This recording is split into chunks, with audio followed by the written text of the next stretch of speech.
Now at 6, here's what you need to know about the coronavirus this morning. At least 170 people are now dead in China. The World Health Organization is going to meet later today to consider making this a global health emergency, and 5 Texas universities have suspended China travel. We're tracking the coronavirus all morning long for you. At 6:10, we'll connect the dots on how it's impacting the economy. At 6:30, we'll have a live report on the toll it's taken on Houston's Chinatown.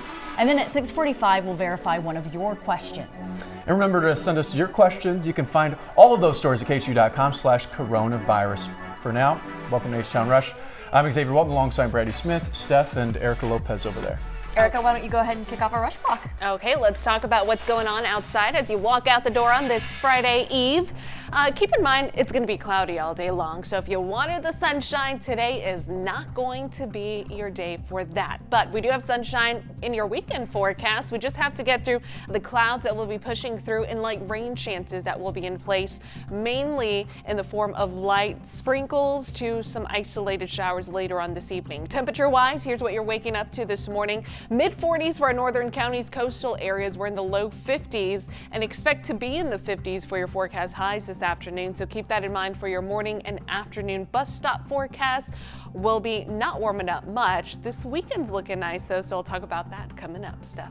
All right, Erica, thank you. Let's take you to the West Loop, where it's a walk in the park now as far as travel on both sides of this freeway, but this is going to be the scene of chaos tomorrow and through the weekend. I'm going to talk more about that major construction project and how to get around it coming up in a little bit. For now, we want to get you to your full travel downtown, all around town, anywhere you need to go. So far, accident free. We had a couple that really dinged up your drive on North 288 close to McGregor, but they have cleared. I'm just letting you know that it tacked on about 4 extra minutes to that travel time. Xavier. All right, Steph, thank you. Please take a good look at your screen here. Have you seen this student, Angela Nguyen? She was last seen at the University of St. Thomas last week. Our Janelle Fort now joining us live. Janelle, her friends say it's unusual for her to leave without telling anyone. Yeah, Xavier, we're talking about a student here who was very active on campus. She has a high GPA, was involved in a lot of different clubs, all factors that make her disappearance even more alarming. It's been more than 7 days since anyone's reported seeing her, and it seems that she vanished without a trace. Take another good look at your screen. This is the 21-year-old. Do you recognize her? Police say she was last seen last Wednesday. Surveillance video captured her leaving her dorm here at the University of St. Thomas just after 6 p.m. Police say Nguyen is about 5 feet tall, 110 pounds. She was last seen wearing a black coat and sneakers and carrying a white and red or pink backpack.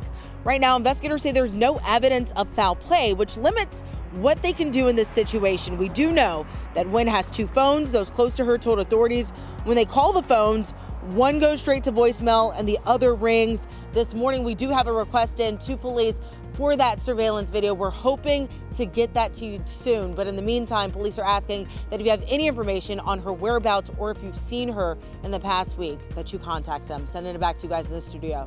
Hopefully someone comes forward. All right, Janelle Fort, thank you for that report.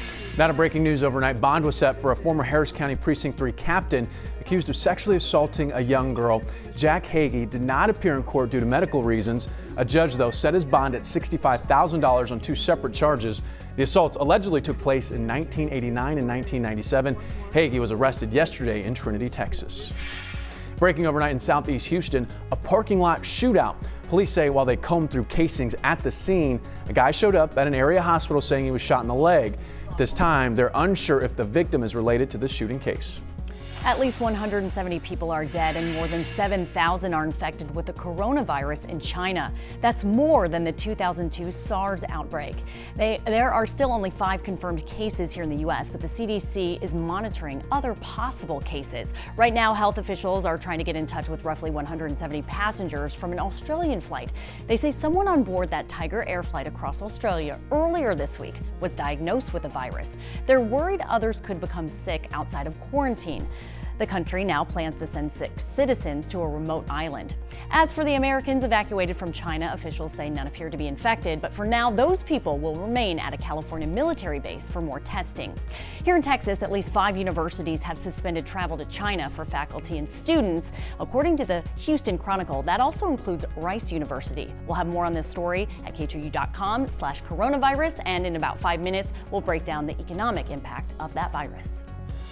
Homeowners still looking for answers after last Friday's deadly explosion. They packed a town hall meeting last night, and that's where we head next in your Rush Block. A lot of cracks, broken glass, water main busted. All that after the blast at Watson Grinding and Manufacturing. Homeowners vented frustrations about repairs and safety during last night's meeting. The cause of the blast is still under investigation.